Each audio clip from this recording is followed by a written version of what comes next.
নমস্কার দর্শক বন্ধুরা, আজকের শান্তন টিভির পর্দায় আলাপন অনুষ্ঠানে আপনাদের সকলকে স্বাগত। সাথে আছি আমি দীপান্বিতা। আজকের আলাপন অনুষ্ঠানে একজন বিশিষ্ট ব্যক্তির সাথে বিশেষ একটি বিষয় নিয়ে আপনাদের সামনে চলে এসেছি আড্ডা দিতে। আজকের বিষয়টি হলো আমাদের পার্শ্ববর্তী রাষ্ট্রকে নিয়ে, পার্শ্ববর্তী বন্ধু দেশও বলা যায় বাংলাদেশ। বাংলাদেশ শব্দটা শুনতেই আমাদের মনের ভিতরে একটা মাতৃত্ববোধ জেগে ওঠে। বাংলাদেশ মানে আমাদের একটি নারীর টান, মাঝখানে শুধু একটি সুতোর বন্ধন, যে সুতোটা আমাদের আলাদা করতে পারেনি কখনোই। সেই মুক্তিযুদ্ধেই হোক আর বিভিন্ন সময়, সবসময় আমরা একে অপরের বন্ধু হিসেবে রয়েছি সারা জীবন, এভাবেই থেকে যাব, এটাই আমরা আশা করি। আজকের বিষয় হলো ৭১ মহান মুক্তিযুদ্ধে বাংলাদেশ ও ত্রিপুরা।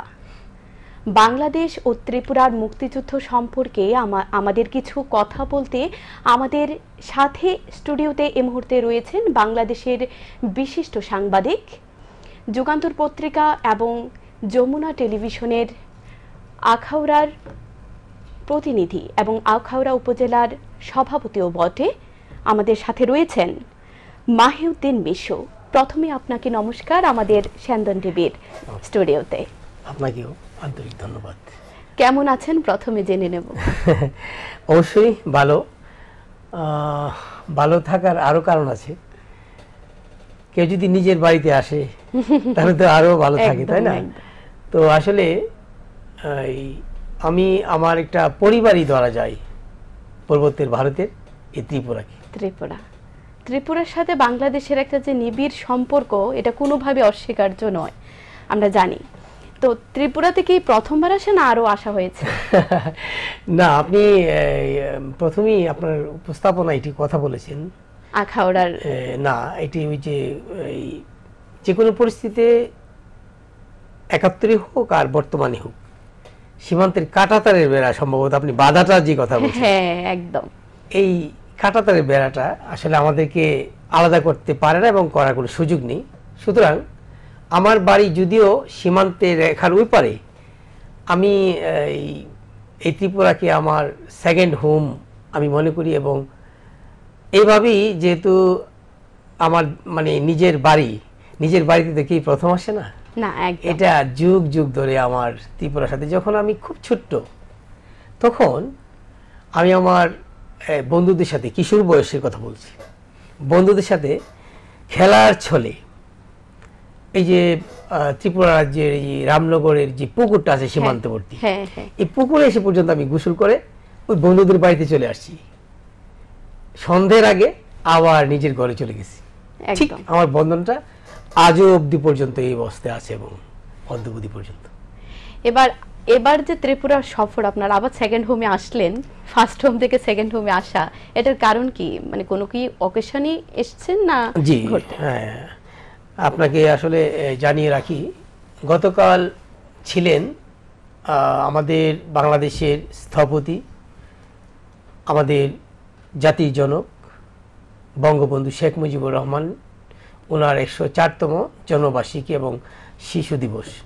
ওই উপলক্ষে ত্রিপুরার আমাদের যে বাংলাদেশ সহকারী হাই কমিশন আছেন, হাই কমিশন থেকে এই দিবসটিকে উদযাপন গোটা করে জাঁকজমকপূর্ণ ত্রিপুরাবাসীকে নিয়ে করেছেন। আমি ওই অনুষ্ঠানে যোগদান জন্য আসছিলাম গতকাল।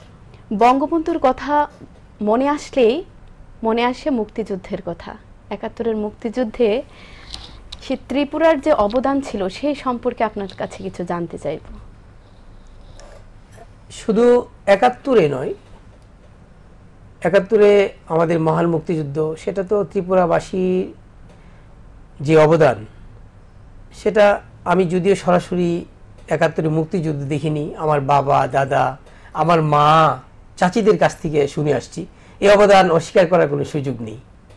তাছাড়া এই ত্রিপুরা ৭১ বহু আগে থেকে বাংলাদেশের সাথে নিবিড় সম্পর্ক, আর সেটা অদ্যবধি পর্যন্ত বিরাজমান।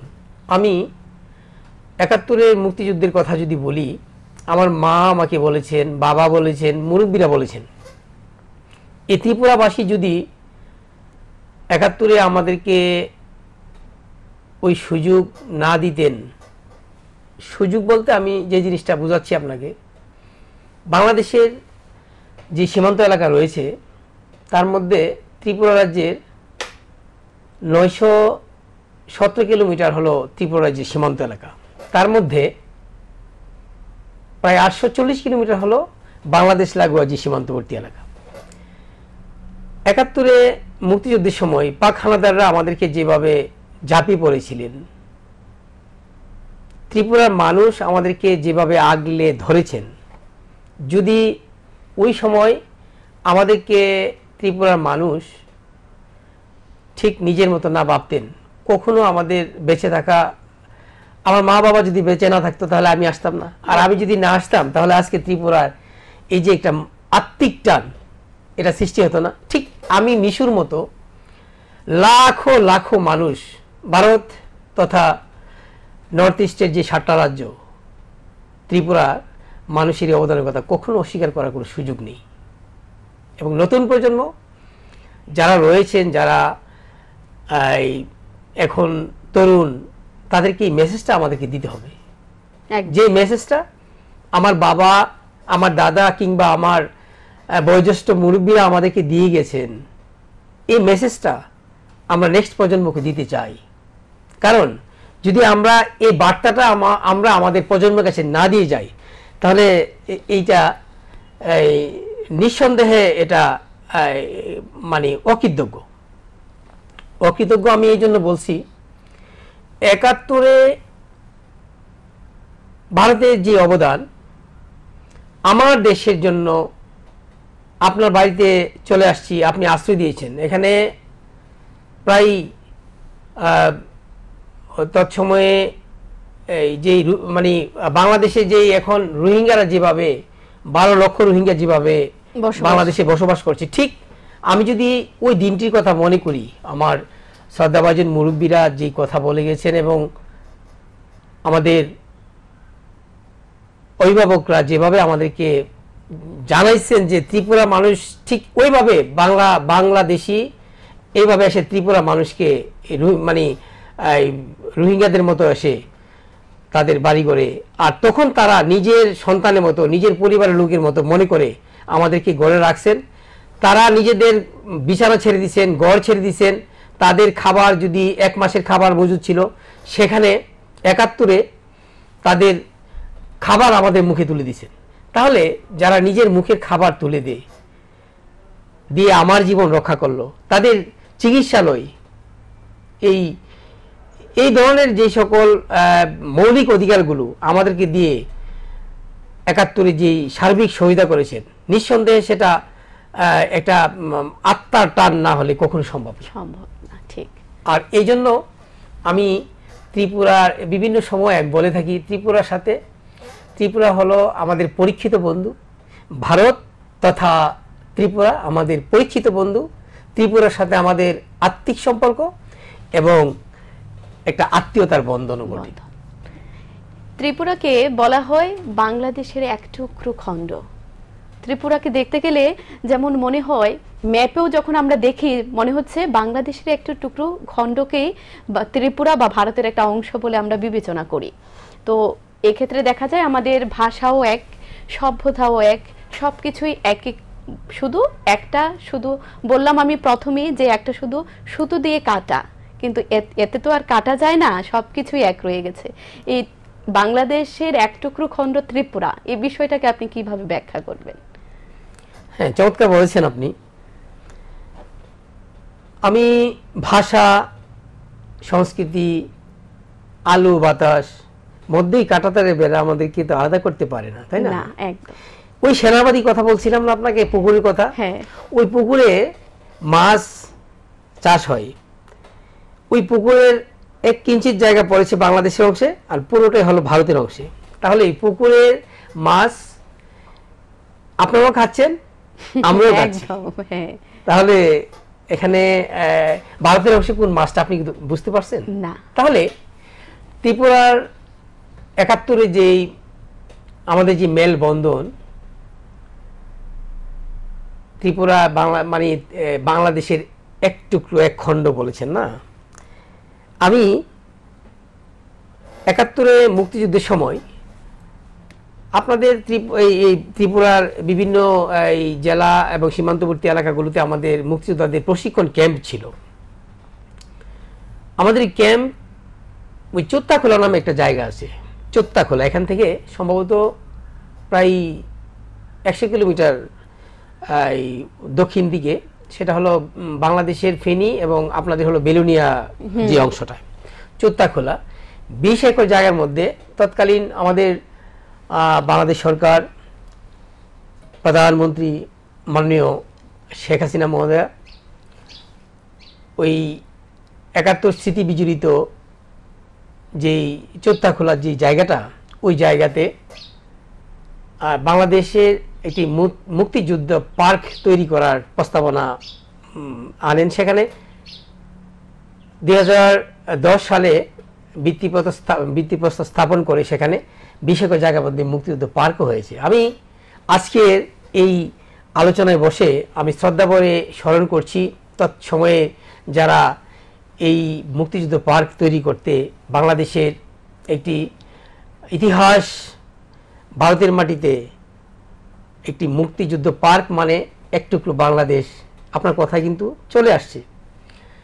আমি তাদেরকে স্মরণ করছি যারা এই পার্ক তৈরিতে সার্বিকভাবে সহযোগিতা করেছেন এবং তাদের মননশীলতা, পরিশ্রম, তাদের অর্থ সব কিছু দিয়ে আজকে ভারতের মাটিতে বাংলাদেশের ৭১-এর স্মৃতি বিজড়িত একটি জায়গা সেখানে এই স্থাপিত করে দিয়ে গেছেন। আমি মনে করি ওই যে বলেছিলাম যে নতুন প্রজন্মের কাছে এটা একটা মেসেজ হতে পারে, চমৎকার একটি উদাহরণ হতে পারে। আর এই উদাহরণটুকু ৭১-এ ভারতের মানুষ যেভাবে আমাদেরকে সার্বিক সহায়তা করেছেন, ভারতের ভূখণ্ডে বাংলাদেশের ৭১ যুদ্ধভিত্তিক একটি রণাঙ্গনের চিত্র ভারতের ভূখণ্ডে, নিঃসন্দেহে এটা একখণ্ড বাংলাদেশ।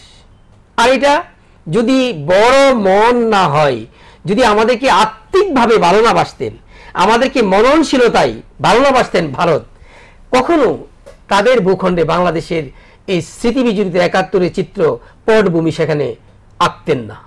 আমি আপনাকে বলতে চাই সেখানে বাংলাদেশের মুক্তিযোদ্ধারা প্রশিক্ষণ নিয়েছেন, ৭১-এ যে রণাঙ্গনের যে দৃশ্যপট ওই ২০ একর জায়গার মধ্যে সে রয়েছে। আমি আশা করব আজকের এই এখানে বসে আজকে বাংলাদেশ ভারতে বিভিন্ন যে রাজ্যগুলো রয়েছে বা সীমান্ত পয়েন্টগুলো রয়েছে, ভারতে বাংলাদেশিরা আসার জন্য উদ্গ্রীব হয়ে থাকে সবসময়। আজকে ওগুলা প্রচার প্রচারণা এনে, যেমন চোত্তাখোলায়, বেলুনিয়ার চোত্তাখোলায় যে বাংলাদেশ ভারত মৈত্রী উদ্যান, যেটা আমি মনে করি এটা প্রচার প্রচারণা নিয়ে আসলে, এটা এই প্রচার প্রচারণার মধ্য দিয়ে আমরা যেমন আমাদেরকে প্রাউড ফিল করতে পারি যে ভারতের মাটিতে আমাদের ভূখণ্ড, আমাদের যুদ্ধ নিয়ে, আমাদের ৭১ নিয়ে, আমাদের পটভূমি নিয়ে, আমাদের রাজনীতি, আমাদের যুদ্ধ সব কিছু নিয়ে ভারত আজকে যেমন তাদের আত্মিক ভালোবাসা দিয়ে প্রচার প্রচারণায় যদি নিয়ে আসে, তাহলে বাংলাদেশের মানুষও কিন্তু এই জিনিসটা কখনো ভুলবে না। ৭১-এ যেমন বাংলাদেশকে এই ভারত তথা ত্রিপুরা যেভাবে সার্বিক সহযোগিতা করেছিলেন, ঠিক এই প্রেক্ষাপটে এসে আজও কিন্তু নতুন প্রজন্ম এটা ভুলবে না যে আমাদের ৭১-এ যুদ্ধ হয়েছে ৫২ বছর পর, আজকে ভারতের ত্রিপুরার মাটিতে সেই পটভূমি নিঃসন্দেহে এটা অনেক বড় ভূমিকা রাখে এবং নতুন প্রজন্মের কাছে রাখবে। এই যে এটার নামকরণ, উদ্যানটার নামকরণ মৈত্রী, এটার মধ্যেও একটা বন্ধুত্ব, একটা ভালোবাসার, একটা সম্পর্কের একটি শব্দটা দিয়ে বোঝা যায় কতটুকু নিবিড় সম্পর্কের মধ্যে বাংলাদেশ এবং ত্রিপুরা অর্থাৎ ভারতের একটা সম্পর্ক কতটুকু ডেভেলপ করেছে। হ্যাঁ, আপনি দারুণ বলেছেন। আচ্ছা, বন্ধুত্ব, বন্ধু, হ্যাঁ বন্ধু কাকে বলে বলেন তো? হ্যাঁ, বন্ধু আমি বলি, বন্ধু হলো আমরা দুইটা মানুষ, আপনি ওইখানে আমি এইখানে, তাহলে দেহ দুইটা না? দেহ দুইটা। ঠিক ভারত ওই কাঁটাতারের ওই পারে আর এই পারে, আর বাংলাদেশ হলো ওই পারে, তাই না? একদম। বাট দেহ দুইটা হতে পারে। বন্ধু হলো তখনই যদি তাদের মননশীলতা এক হয়ে যায়। আমি মনে করি বাংলাদেশ এবং ভারত সেই 71 নয়, বছর বছর যুগ যুগ আগে থেকে তার দুইটা দেশ হতে পারে, কিন্তু আমরা মৌলিকভাবে এক রয়েছি এবং অভিন্ন রয়েছি। তার বাস্তব প্রমাণ দেখেন, আমাদের কিন্তু এই যে এই শিক্ষা সংস্কৃতি, আজকে সাংবাদিকতায় আপনি ধরুন, বা এই ত্রিপুরা রাজ্যের যে আগরতলা প্রেস ক্লাব রয়েছেন, আগরতলা প্রেস ক্লাবের সাংবাদিক মহোদয়েরা বিভিন্ন সময় বাংলাদেশ সফর করেন। বাংলাদেশ ঢাকার কিংবা চট্টগ্রাম সাংবাদিকরা ত্রিপুরায় আসেন। এই যে একটা মেলবন্ধন, তাহলে এটা কিন্তু কিসের ছোঁয়া, কিসের সৃষ্টিশীলতা? আর এই সৃষ্টিশীলতা এবং এই সৃজনশীলতার মাঝেই কিন্তু আমাদের বেঁচে ওঠা এবং নেক্সট প্রজন্ম যারা আছে তাদেরকে একটি বার্তা দিয়ে যাওয়া, এবং এটা চলমান থাকবে। একদম। এই যে মুক্তিযুদ্ধ আর আগরতলার যে স্মৃতিগুলো আছে, বহু স্মৃতি বিজড়িত, বহু মুক্তিযুদ্ধ বলুন আর এরপরে বলুন, আগে বলুন, অনেক স্মৃতি আছে। ত্রিপুরাতে বেশিরভাগ বাঙালি যারা ধরা হয়, ওরা কিন্তু বাংলাদেশেরই নারীর টান, বাংলাদেশ থেকে আসা। আমাদের হয়তোবা বাবারা না, দাদারা বা এর পূর্বপুরুষ যারা আছে, ওরা কিন্তু বাংলাদেশ থেকে আসা। সে স্মৃতি সম্বন্ধে আপনি কি বলতে চান? স্মৃতি আসলে খুব মানে হৃদ্দিক একটি আঘাত করেছেন আপনি স্মৃতির ক্ষেত্র যখন আপনি বলছেন।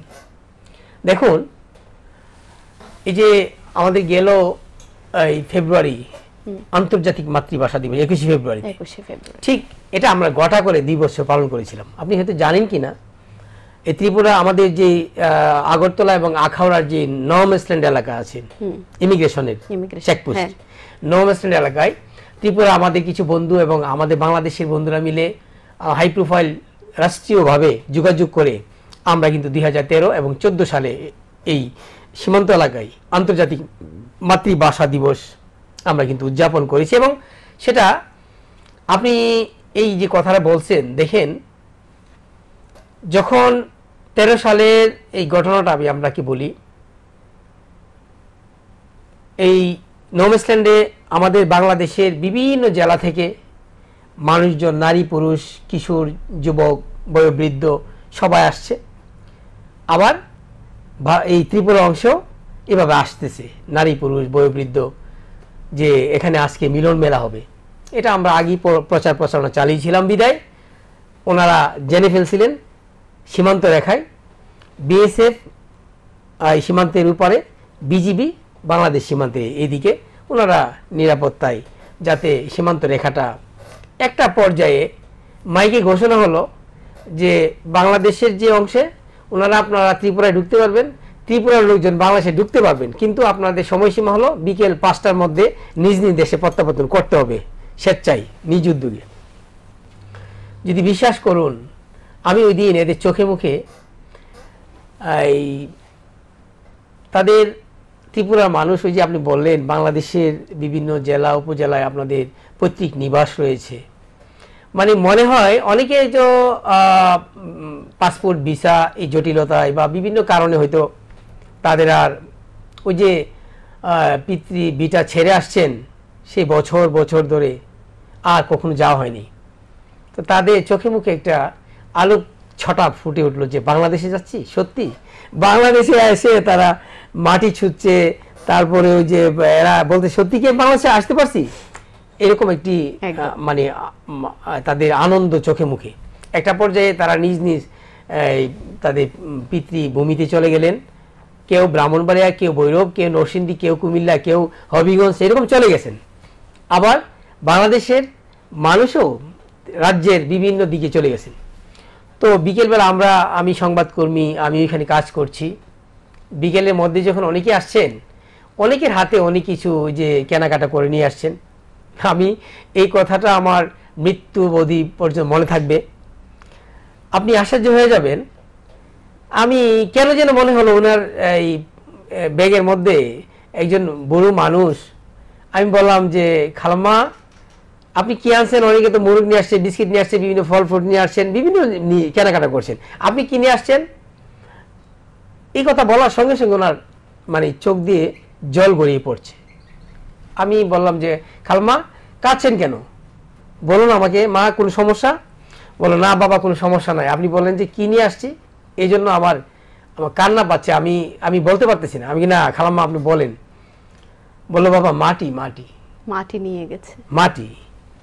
আমি বললাম কি বলেন মাটি? তখন আমি ওনার হাত থেকে ব্যাগটা নিয়ে দেখলাম যে ওই ব্যাগের ভিতরে পলিথিনে মুড়ে সেখানে মাটির প্রায় একটা চাকা মাটির। আমি বললাম খালাম্মা আপনি মাটি নিয়ে আসছেন, কাঁদছেন কেন, কি মাটি কেন? ও আপনি এই দোআঁশ মাটি ফুল গাছ লাগাবেন? বললো না হ্যাঁ বাবা, মানে হাওমা করে কেঁদে দিয়েছি। বললো আমার 30 বছর পর আমি আমার পৈতৃক ভিটাতে আমি গেছি, আমি আমার বাবার ভিটার মাটি নিয়ে আসছি। তো আমি আমার নিজের শিরোনাম ছিল এটা, এবং আমি বুঝাতে পারবো না যে ওনার যে আবেগ মাখা কণ্ঠের যে দরদ দিয়ে আমাকে ওনার চোখের পানি, চোখের চাহনি, একটা বয়োবৃদ্ধ খালাম্মা, ওই মানে ওনার যে কথাটা আমি আজও বলতে পারি না। তাহলে কতটুকু দরদ থাকলে মানে এই কাজটা করতে পারে। এটা আসলে এটা একটা ইতিহাসের একটা অংশ। তো ওই দিনগুলোর কথা যদি মনে পড়ে, বা ত্রিপুরায় যারা রয়েছেন এখনো বাংলাদেশের মাটি ছেড়ে আসছেন, পৈতৃক ভিটা ছেড়ে আসছেন, পৈতৃক ভিটাতে যেতে পারেন নাই, তারা যখন শুনে যে ত্রিপুরায় ওই একজন বাংলাদেশি আসছে এবং জেলার কিংবা মানে ওই স্থানের একটা লোক, তখন ওনাদের অতিথিয়তা, তাদের যে 71-এ আমাদেরকে যেভাবে মানে বুকে আগলে রেখেছিলেন, যে দরদ দিয়েছিলেন, এরকম দরদ যখন আমরা পাই তখন আমাদের মনে হয় না যে আমরা অন্য একটি রাষ্ট্রে আসছি কিংবা অন্য একটা রাজ্যে আসছি। সে নারী টান আছে বলে এটা সম্ভব। তারপরও আমরা দেখতে পাই যে মুক্তিযুদ্ধের 52 বছর পরও অনেক নিহত মুক্তিযোদ্ধাদের যে গণখবরগুলো সেগুলো অরক্ষিত রয়েছে, সে বিষয়টিকে আপনি কিভাবে দেখছেন? দেখেন, হ্যাঁ এটা চমৎকার একটি বিষয় আপনি তুলেছেন। 71-এ যুদ্ধ করতে করতে বাংলাদেশের যেই শহীদ মুক্তিযোদ্ধারা অকাতরে জীবন দিয়েছিলেন, আমরা কিন্তু কোনো অংশে বলি না ভারতের কথা। এই ধরুন ভারতের ঝাড়খণ্ডের যেই সেনা সদস্য জওয়ান অ্যালবার্ট এক্কা, আপনাদের এই যে সেনানিবাসের লিচু বাগান এলাকায় অ্যালবার্ট এক্কা, জানেন তার মৃত্যুটা কোথায় হয়েছিল? পাকিস্তানি হানাদারদের হামলায় গুলিতে তার মৃত্যুটা কোথায় হয়েছিল জানেন? হয়তো অনেকেই জানেন না। বাংলাদেশের ব্রাহ্মণবাড়িয়া জেলার আখাউড়া উপজেলার সীমান্তবর্তী গঙ্গাসাগর এলাকায়। এই তো কিছুদিন আগেও অ্যালবার্ট এক্কার স্ত্রী তার ছেলেকে নিয়ে এসেছিলেন, ওই তার ছেলেকে দেখানোর জন্য যে তোমার বাবা এখানে মারা গেছেন, গঙ্গাসাগরের রেল স্টেশন এলাকায় ওইখানে। দেখেন, আমার দেশের যুদ্ধের জন্য, আমার দেশের লড়াইয়ের জন্য বন্ধুত্ব, আপনি বলেছিলেন না বন্ধুত্ব, ওই দুইটা দেহের অভিন্ন একটা হৃদয়ের নাম বন্ধুত্ব। ঠিক ওই দুইটা দেহের অভিন্ন একটা হৃদয় অ্যালবার্ট এক্কা। স্বাধীনতা যুদ্ধ হলো আমার, 71-এ যুদ্ধ হলো আমার পাকিস্তানের সাথে।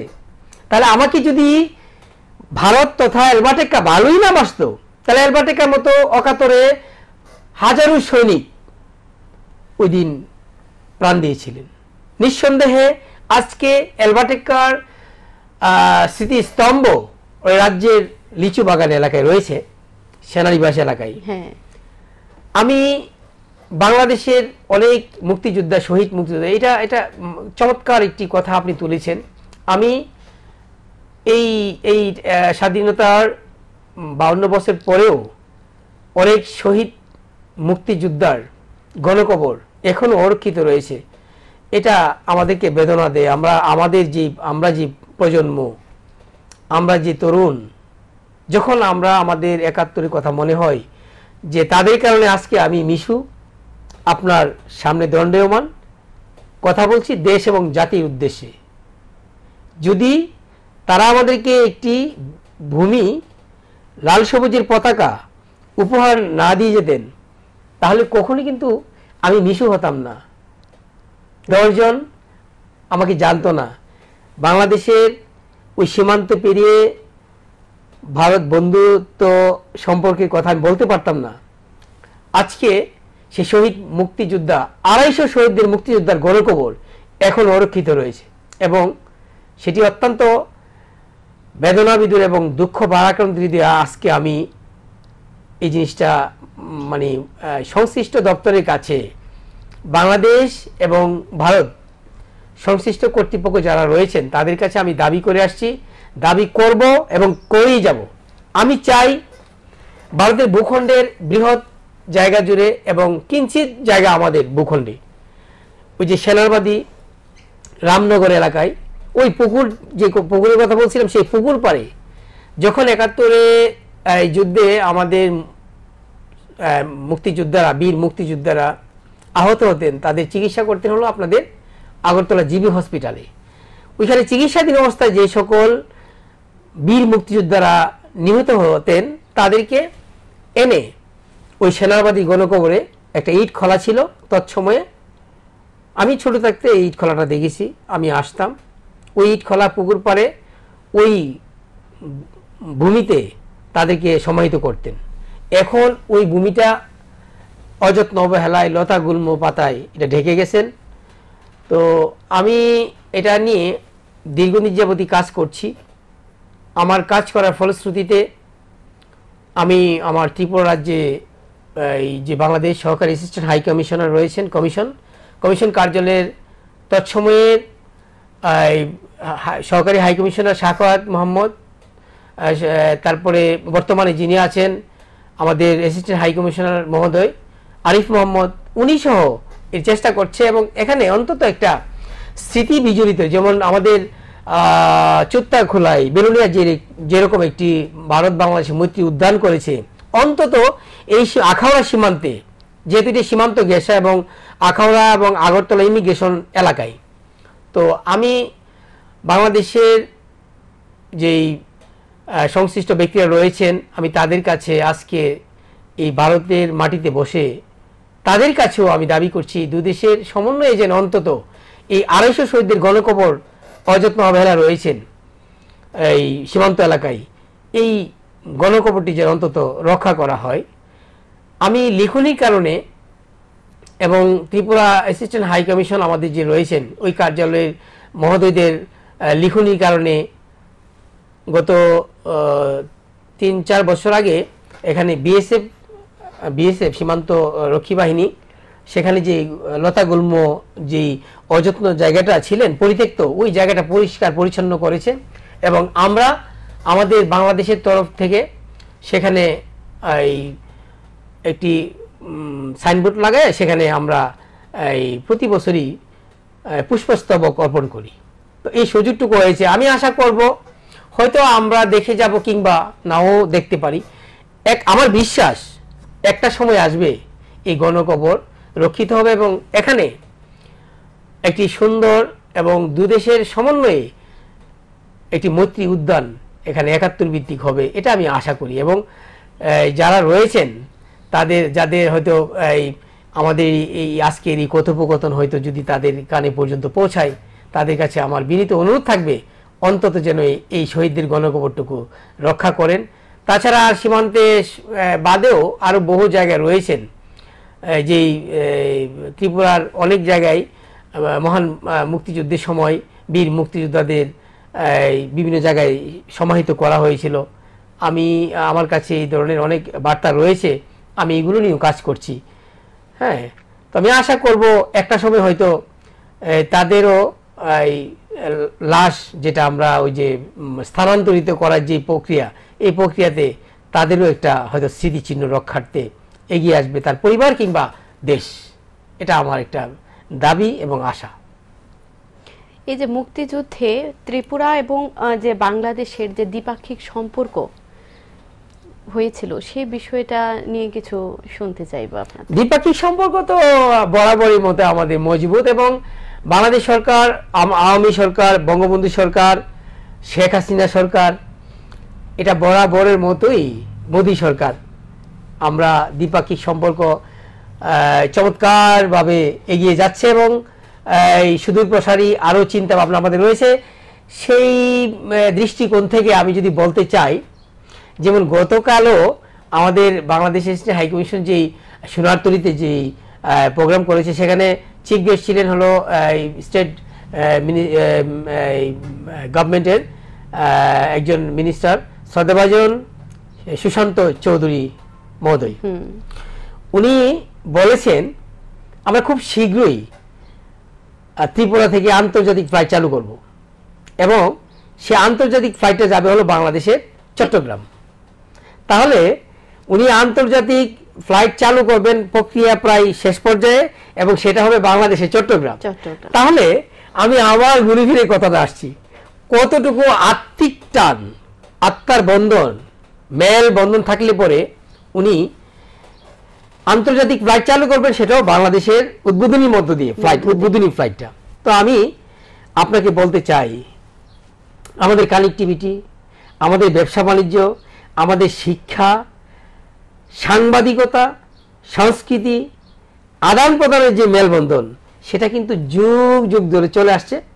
এবং এই যে কানেক্টিভিটির কথা বললাম, যে ব্যবসা বাণিজ্যের যে যোগাযোগ ব্যবস্থা আপনি যদি ধরেন, এই যে সাবরুমে কিছুদিন আগে এই বন্দর আমদানি রপ্তানি বাণিজ্যের জন্য বন্দর, আপনাদের এই সাবরুম এলাকায় কাজ কমপ্লিট, আমাদের পারে কাজ চলমান, ওইদিকে কুমিল্লা সোনামুড়া চলছে।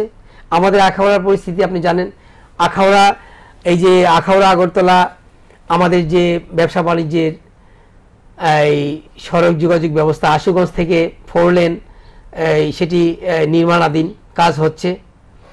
আমি যদি বলি আখাউড়া আগরতলা রেলপথ আমরা উদ্বোধন করে নিশ্চিন্তপুর পর্যন্ত ট্রেন চালিয়েছি, আপনাদের হয়তো কিছু কাজ বাকি আছে। তাহলে রেলপথ চলে আসছে, কানেক্টিভিটি আপনি দেখেন, ওইদিকে সড়কপথ চলে আসছে। আপনি যদি নদীতে যান, আমাদের ওই যে কুমিল্লা এবং তিতাস মেঘনা হয়ে নদী যোগাযোগও আছে, সোনামুড়া দিয়ে যে নদী যোগাযোগ ব্যবস্থা, ওদিকে এই আকাশপথে যোগাযোগ ব্যবস্থা। তাহলে আমি যদি আপনাকে এক কথাই বলি যে যোগাযোগ ব্যবস্থা আগামী সর্বোচ্চ 2 থেকে 3 বছরের মধ্যে আমাদের ভারত তথা ত্রিপুরা রাজ্যে যে সীমান্তবর্তী যে সকল পয়েন্টগুলো রয়েছে এবং বাংলাদেশের অংশে যেটা রয়েছে, মানুষ এমন একটি আধুনিকতার ছোঁয়া লাগছে এবং দূর থেকে মানুষ যখন আসে, যেমন আপনাদের এই সীমান্ত চিন্তা করে আখাউড়া মানে রেলপথকে অত্যাধুনিক এবং আধুনিক পর্যায়ে চলে যায়। এখন যদি আপনি ভারতের যে সকল বন্ধুরা বাংলাদেশে ঘুরতে যায়, যখন আখাউড়া রেল স্টেশনে যায়, আখাউড়া রেলওয়ে জংশন স্টেশনে যায়, রীতিমতো অবাক হয়ে যায় যে কোথায় আসলাম, আসলে কি আখাউড়া? যদি আখাউড়ার এই সীমান্ত পথে বাংলাদেশের বিভিন্ন লোকজন এই আগরতলা আসে, ওরা যদি আগরতলা আসে, ওরা কি বলে, কি আগরতলা আসলাম? প্রবেশ করেই যে চমৎকার এই যে এই সুদূর যেই হাইয়েস্ট বিল্ডিংগুলো করা হচ্ছে, এটা মানে প্রতিচ্ছবি। এতে কি আমরা কি বলতে পারি না যে আধুনিকতার ছোঁয়ায় আমরা উভয়ই আগাচ্ছি, আমাদের বেকারত্ব দূর হচ্ছে, অর্থনৈতিকভাবে স্বাবলম্বী হচ্ছি, কর্মসংস্থানের সৃষ্টি হচ্ছে। আর সেটা আমাদের বন্ধুপ্রতিম রাষ্ট্র ভারত কি সেই ভূমিকা রাখছে না? আপনি বলেন। একদম। তাহলে আজকে সাবরুম বলেন, সোনামুড়া বলেন, কুমিল্লা বিবির বাজার বলেন, তারপর এই যে সিলেটের তামাবিল বলেন, আমাদের আখাউড়া আগরতলা বলেন, আখাউড়া আগরতলার যোগাযোগ ব্যবস্থাটা দেখেন কত চমৎকার। আপনি ঢাকা, চট্টগ্রাম কিংবা সিলেট থেকে রেলপথ অথবা সড়ক পথে আপনি আখাউড়া চলে আসলেন। ট্রেনে যদি আসেন, আখাউড়া রেল স্টেশনে নেমে সর্বোচ্চ 10 মিনিটের মধ্যে আপনি ইমিগ্রেশন চলে আসছেন। ইমিগ্রেশন থেকে আপনি 10 মিনিটের মধ্যে আগরতলা শহরে চলে আসলেন। তাহলে এই যে একটা চমৎকার যোগাযোগ ব্যবস্থা, সেটি সড়কের সড়ক পথেও আরো উন্নয়ন হচ্ছে, আধুনিকতার ছোঁয়া লাগছে। রেলপথেও হচ্ছে, আমাদের রেলপথ কিন্তু এখন আপনি চিন্তা করতে পারবেন না। আপনাকে আমি এই বাংলাদেশে স্বাগত জানাই, একদম আসবেন, আপনি দেখে যান। এই শেখ হাসিনা সরকার আমাদের বন্ধুপ্রতিম রাষ্ট্র, আমাদের বন্ধু, আমাদের আত্মার আত্মীয়। ভারত সরকারের এই যে সার্বিক সহযোগিতায়, তাদের সুন্দর মননশীলতায় আজকে আমরা কোথায় আছি দেখে যান। তাহলে আমরা কি ওই ৭১ যেরকম আমাদেরকে সার্বিক সহায়তা করেছিলেন, আজও কি সেটা নেই? আছে, একদম নিঃসন্দেহে আছে, এবং আছে বিদায় আমরা এগিয়ে যাচ্ছি। আর এই জন্য শত্রুপক্ষ যারা রয়েছেন তারা শত্রুতা করবে, তাই না? এখন আমার শত্রুপক্ষ এটা ৭১ ছিল, ওই প্রেতাত্মা এখনো আছে, আরো যে সামনে থাকবে, ভবিষ্যতে থাকবে। সুতরাং আমাদের বন্ধুত্ব দেহ দুইটা, মনন কিন্তু একটা। এই মননশীলতায় আমাদেরকে এগিয়ে যেতে হবে, এবং সেই সুদূর প্রসারী চিন্তা নিয়ে আমরা কিন্তু এগিয়েও যাচ্ছি।